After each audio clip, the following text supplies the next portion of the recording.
આજની ધર્મકથા. પ્રણામ. ધર્મકથા અંતર્ગત આપણે સમ્રાટ અશોક, એમના પુત્ર કુણાલ અને એમના પુત્ર સંપ્રતિ સુધી આપણે પહોંચ્યા. સંપ્રતિનો જન્મ પોતે રાજપુત્ર હોવા છતાં એક અટવી જેવા સ્થાનની અંદરમાં, એક ઝૂંપડીની અંદરમાં થયો. એમના પિતા કુણાલ, એમણે પિતૃભક્તિ માટે અંધ થવાનું સ્વીકાર્યું. આ પિતૃભક્તિના ગુણના કારણે કુણાલ ઇતિહાસની અંદરમાં ખૂબ પ્રસિદ્ધ થયા. લોકોની અંદરમાં એક અત્યંત ગુણવાન પુત્ર તરીકે, ગુણવાન વ્યક્તિ તરીકે પ્રસિદ્ધિને પામ્યા.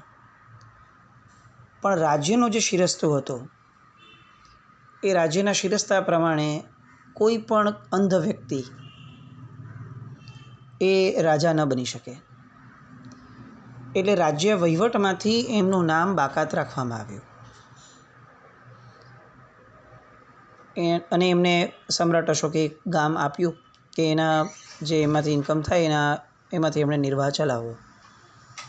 સમ્રાટ અશોકને પશ્ચાતાપ તો ખૂબ થયો હતો, પણ પછીથી પોતાના આ અંધ બાળક દીકરા માટે એ થોડા ઉપેક્ષિત બન્યા હોય, ઉદાસીન બન્યા હોય, એ રીતે એ પોતાના જીવનની અંદરમાં વ્યસ્ત બન્યા. અને આ બાજુ કુણાલ જે છે એ પોતાના જ ગામની અંદરમાં, જ્યાં પોતે અવંતીની અંદરમાં સ્થિર થયા હતા, એ અવંતીની નજીકના ગામની અંદરમાં એ પોતે ત્યાં ઝૂંપડી બાંધી અને રહેવા લાગ્યા.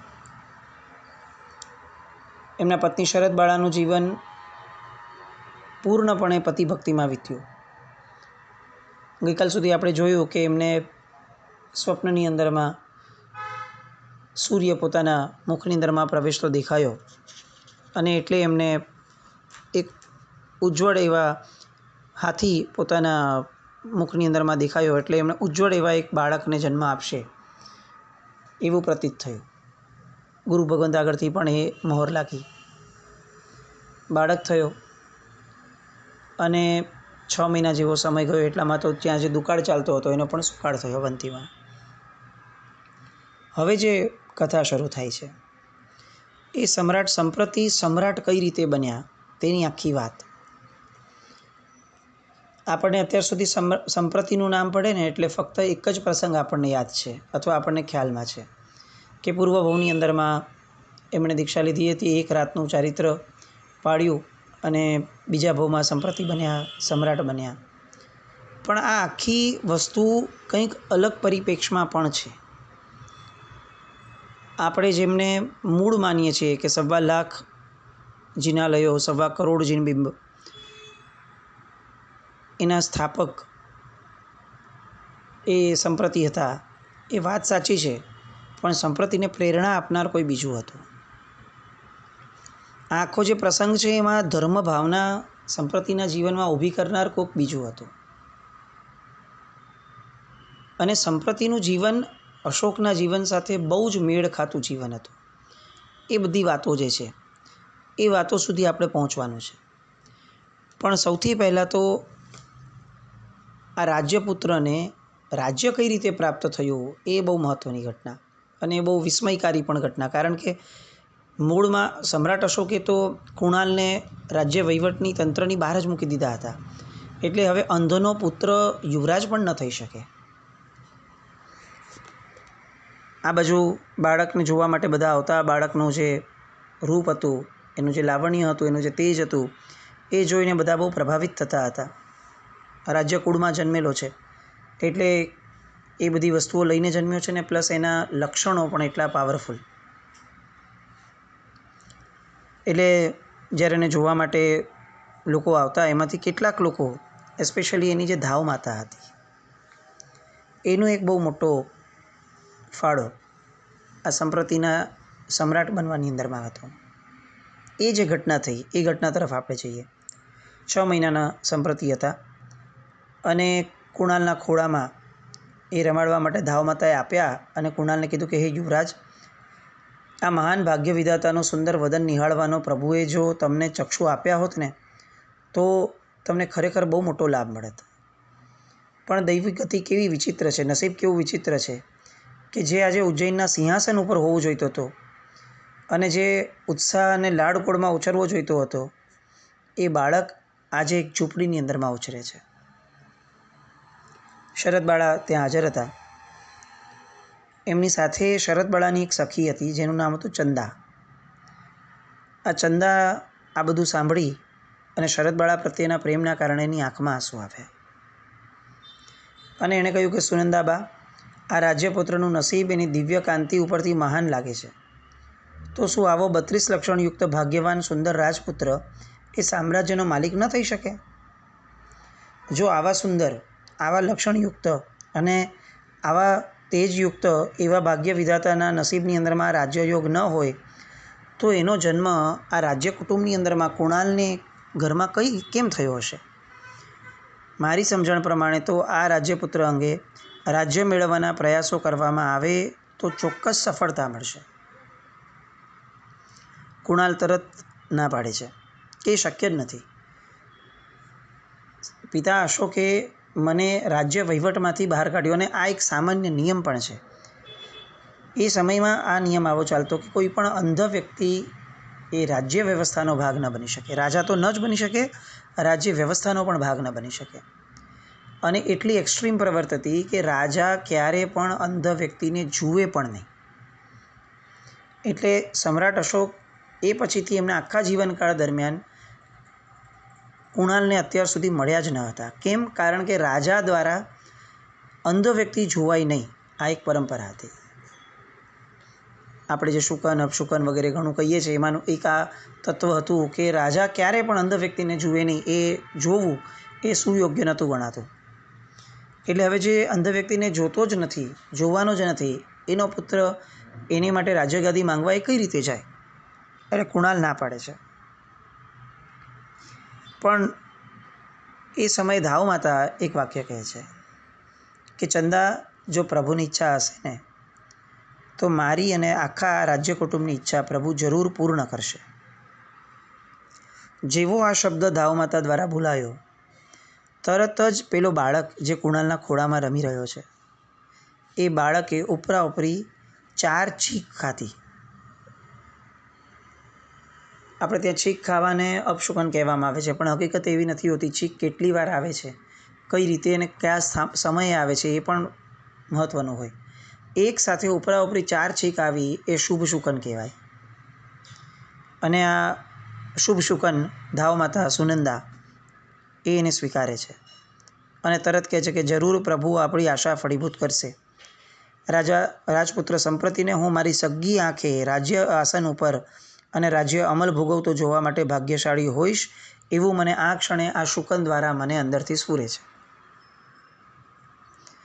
અને કુણાલ પણ કહે છે કે જો ધાવ માતા આપને આવું સ્ફૂરતું હોય તો હું એનો સ્વીકાર કરું છું, હું આનંદપૂર્વક એને વધાવું છું. અને ત્યારે સુનંદા કહે છે કે બેટા કુણાલ, તું મને વચન આપ કે હું તને જે રીતે કહું એ રીતે પ્રયત્ન પણ તું કરીશ.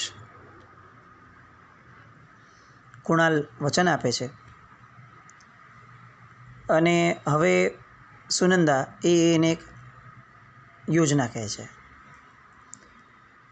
સુનંદા કહે છે કે જો આપણી રાજધાની પાટલીપુત્ર તારે જવું પડશે, ત્યાં જા અને સુરદાસ તરીકે આધ્યાત્મિક ભજનોની સંગીત કળાથી તું નગરના લોકોને પ્રસન્ન કર.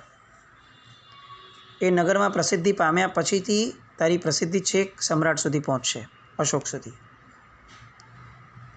મગધપતિ પાસે જા, મગધપતિને પ્રસન્ન કર તારી આ કળાથી. તું પ્રસન્ન કરીશ એવો મને વિશ્વાસ છે. અને જેવો તું પ્રસન્ન કરીશ એટલે અશોક સમ્રાટ એ તને કહેશે મૌર્ય વંશની પરંપરા પ્રમાણે કે માગ માગ, તું માગે તે હું તને આપું. અને જેવું એ વચન આપશે કે તું જે પણ માંગે છે તે આપવા મારી તૈયારી છે, ત્યારે તારે એક શબ્દ કહેવાનો કે મને કાકીણી જોઈએ છે.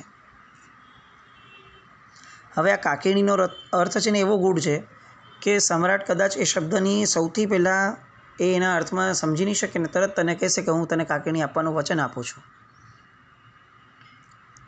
અને હકીકતની અંદરમાં કાકીણી જે છે એનો એક અર્થ એવો પણ થાય છે કે નગર એટલે કે રાજ્ય. એટલે જ્યારે તને કાકીણીની માંગણી સમયે સમ્રાટ પૂછે કે ભાઈ કેમ કાકીણી જ, ત્યારે તારે રાજ્ય ભિક્ષાની માંગણી સંગીત દ્વારા કરવાની છે.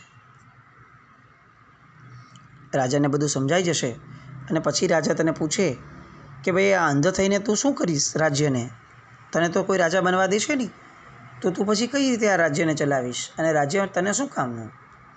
ત્યારે તું કહેજે કે મારા ત્યાં ભાગ્ય વિધાતા એવા સંપ્રતિનો જન્મ થયો છે, એને આ રાજગાદી અર્પણ કરો અને તમારું વચન પાળો. તરત જ ચંદા કહે છે કે બધું ખબર પડશે પછીથી તો કોઈ રાજ્યની વચન નહીં પાડે તો શું? અને ધાવ માતા કહે છે કે વત્સ, મૌર્યવંશી સમ્રાટો અને રાજ્ય કુટુંબીઓ વચન પાળવામાં એવા તો સમર્થ છે કે વચનની ખાતર એ રાજ્ય શાસનનો ત્યાગ કરવો પડે તો પણ તેઓ પાછા પડે એમ નથી. આ કુણાલ એ આ મૌર્યવંશીઓનું એક ઉત્કૃષ્ટ ઉદાહરણ છે. અને કુણાલને ફરીથી કહે છે કે આ બાળકના ભાગ્યોદય માટે સુરદાસ ભજનકાર તરીકે મગધના દરબારે તું જા, એવી મારી ઈચ્છા છે, તું એ ઈચ્છાને સફળ કરીશ ને? અને કુણાલ વિચારમાં પડે છે અને વિચારમાં પડી કંઈક આગળ પાછળ વિચારે એ પહેલાં ચંદા તરત જ એને કહે છે કે પ્રભુએ અપૂર્વ સંગીત વિદ્યા જે તમને આપી છે એ કેમ આપી છે એનું રહસ્ય તો સમજો. એટલે પ્રભુ ઉપર ભરોસો રાખો, વિધાતા ઉપર વિશ્વાસ રાખો અને પુરુષાર્થ કરો અને તમારા ધાવ માતાએ જે તમને કહ્યું છે એ દિશા તરફ ચોક્કસપણે આગળ વધો. અને કુણાલ હામી ભરે છે અને શુભ મુહૂર્ત જોઈ 2-4 દિવસની અંદરમાં જ એ પાટલીપુત્ર તરફ જવા માટે રવાના થાય છે. પાટલીપુત્ર આવ્યા અને એક અંધ સિતાર વાદક પોતાના મધુર કંઠથી આખા પાટલીપુત્રને હચમચાવી દે છે. ગાંધર્વો અને કિન્નરો પણ લજ્જા પામે એવા મધુરા ભજન એ પાટલીપુત્રની અંદરમાં ચોરે ને ચોટે જ્યાં ત્યાં બેસી અને ગાવાનું શરૂ કરે છે. પાટલીપુત્ર જાણે સંગીત ઘેલું બન્યું અને એટલા સરસ ભજન, એટલી મીઠા સ્વરે એટલું ચાલતા હોય, એવા આધ્યાત્મિક પદો ચાલતા હોય કે લોકો એકદમ મુગ્ધ બન્યા. મોટા મોટા અધિકારીઓ, ઉમરાવો આ બધા પણ આ સુરદાસના ભજનો સાંભળવા માટે આવવા લાગ્યા. લોકો પોતાના ઘરે પોતાને ત્યાં આવવા માટે આમંત્રણ આપે છે. બધાના આમંત્રણનો આ અંધ સિતારવાળો એ સ્વીકાર કરે છે. કોઈ ઓળખતું નથી, કારણ કે આજ સુધી કુણાલને કોઈએ જોયો જ ન હતો. એ જે થોડાક યંગ થયા એ પછીથી તરત જ એ અવંતી પોતાના મામાને ત્યાં ગયા અને ત્યાં અંધાપો આવ્યો. એટલે કુણાલને કોઈ ઓળખી ન શક્યો વર્ષો પછી આવ્યા એના કારણે.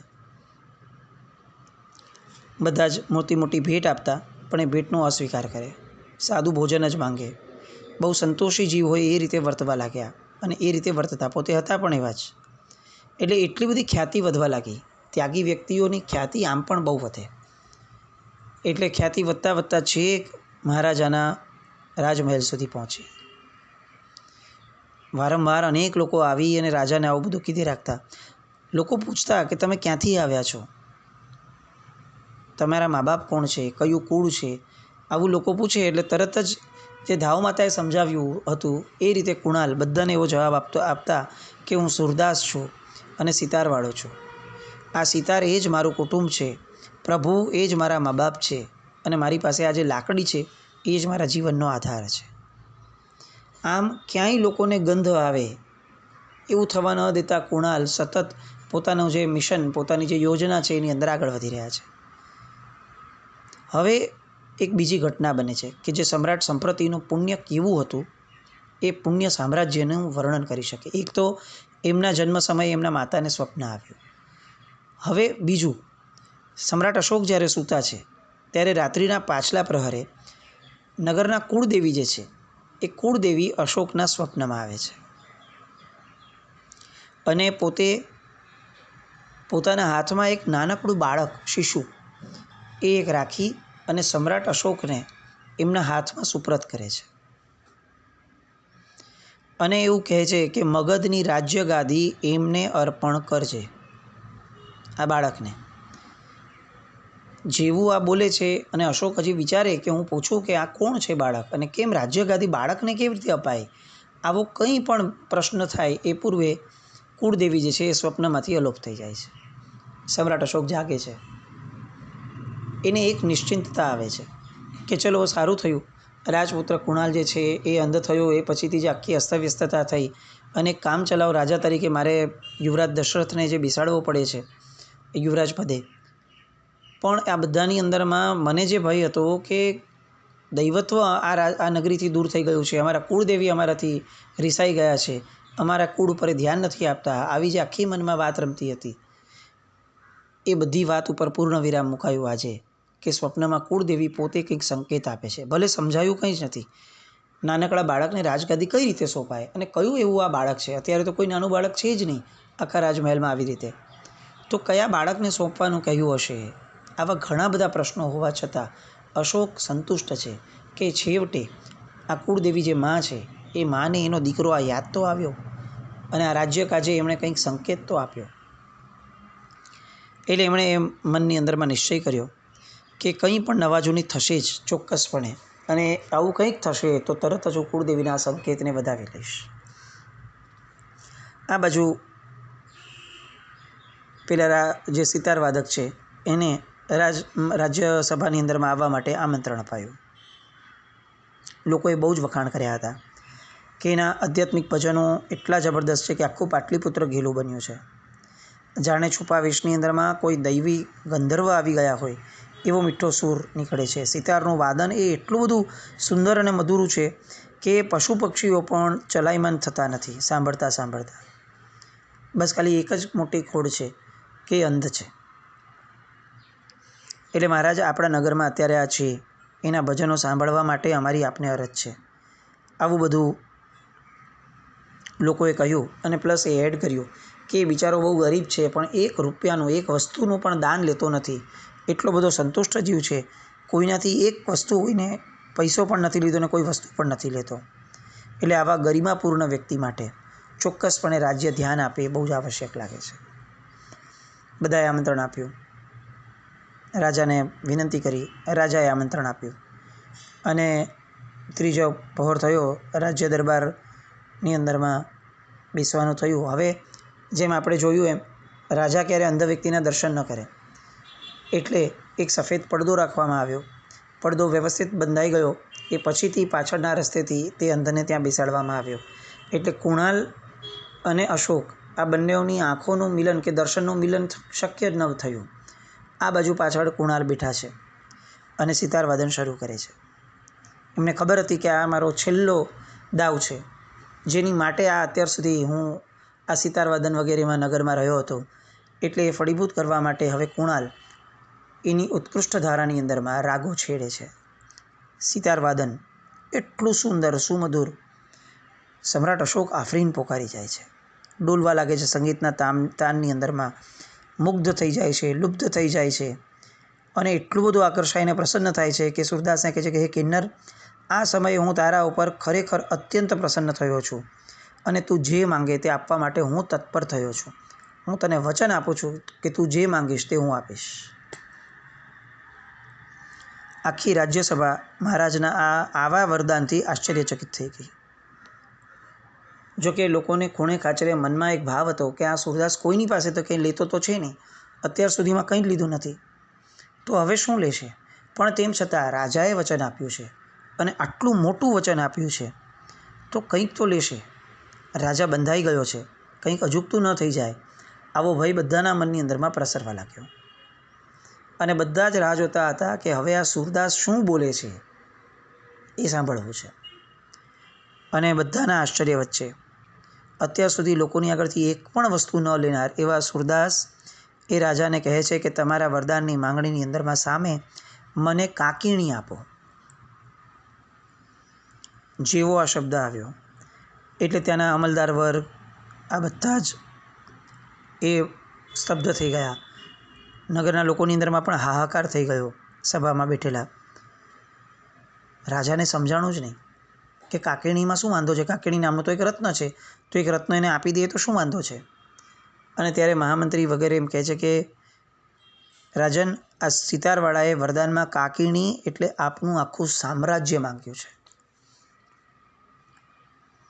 રાજાને થયું કે શું વાત કરો છો, મને તો આવું સ્વપ્ને પણ ખ્યાલ નહીં, પણ એક અંધ સિતારવાળો એ સામ્રાજ્ય માંગવાની હિંમત કરે પણ કેમ? એટલે એ બહુ જ આખી શાંતિ વ્યાપી ગઈ છે. એ શાંતિની વચ્ચે પૂછે છે કે હે સૂરદાસ, તમે રાજ્યથી તમને શું નિસ્બત છે? એટલે આ કુણાલ જે છે એ એમને જવાબ આપે છે કે મહારાજ, આ સૂરદાસ કાકીણીની માંગણી યોગ્ય કારણસર કરે છે. પ્રતાપી મહારાજ, મારી માંગણી યોગ્ય છે એની ખાતરી તમને ત્યારે જ થશે જ્યારે હું એક ભેદ જે છે એ ભેદનો વિસ્ફોટ કરીશ.